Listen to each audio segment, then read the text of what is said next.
మా నాన్నగారు అయిన సింగశెట్టి రామ్మోహన్ రావు గారే దొంగతనంగా వేరే పాస్ పుస్తకాలు సృష్టించి నాణాలు చేసి వాటిని అమ్మడం జరిగిందండి. ఇప్పుడు ఇవన్నీ కూడా మేడం ఆల్రెడీ అమ్మిన తర్వాత కూడా ఇళ్ళ ప్లాట్లకు కూడా అమ్మారు. వీటిని ఇళ్ళ ప్లాట్లుగా అమ్మారా, మళ్ళీ వాటి మీద కూడా పాస్బుక్ ఉందంటున్నారు? ఇళ్ళ ప్లాట్లుగా అమ్మి మళ్ళీ వాటికి దొంగ పాస్ పుస్తకం తీసుకుని మళ్ళీ అమ్మడం జరిగిందండి. ఇప్పుడు మీకు ఇచ్చింది 3 ఎకరాలు మేడం, ఆ పక్కన కొంత ఉందన్నారు, దానికి కూడా మళ్ళీ పాస్ పుస్తకాలు ఉన్నాయి మేడం. ఇప్పుడు ఆ పాస్ పుస్తకాలు ఇండ్ల స్థలాలు ఉన్నటికి కూడా వ్యవసాయ భూమిగా పాస్ పుస్తకాలు ఉన్నాయి.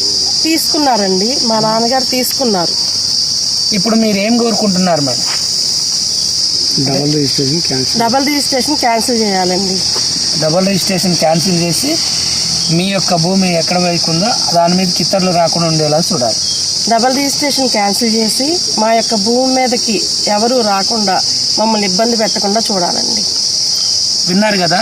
ఇప్పుడు గత ప్రభుత్వ పాలనలో 2018, 19, 20, 21, 22 కాలంలో కేసీఆర్ డిజిటల్ పాస్ పుస్తకాలు కూడా దొంగ పద్ధతిలో తీసుకొని ఒకే భూమికి 2 పాస్ పుస్తకాలు తీసుకొని నాళాలు తీసుకొని ఇళ్ళ ప్లాట్లు, ఇండ్లు, గుళ్ళు, బళ్ళు, అదేవిధంగా నివాస స్థలాలు ఉన్నాటికి కూడా వ్యవసాయ భూమిగా పాస్ పుస్తకాలు ఇచ్చిన ఈ విఎం మంజన రెవెన్యూ వసూలుదారులు, ఏనే తెలుగులో తహసీల్దారులు అంటారు, వీళ్ళు తహసీల్దారులు కాదు, వసూలుదారులు.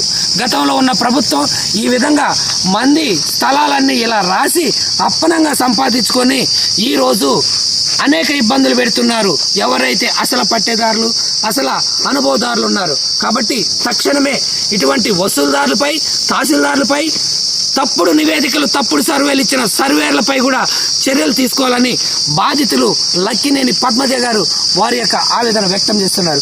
కెమెరామెన్ రోహిత్తో ఎస్ న్యూస్, శ్రీనివాస్, చింతగూడెం, ముత్తగూడెం, విఎం మంజర, పెనుబల్లి, ఖమ్మం జిల్లా, తెలంగాణ.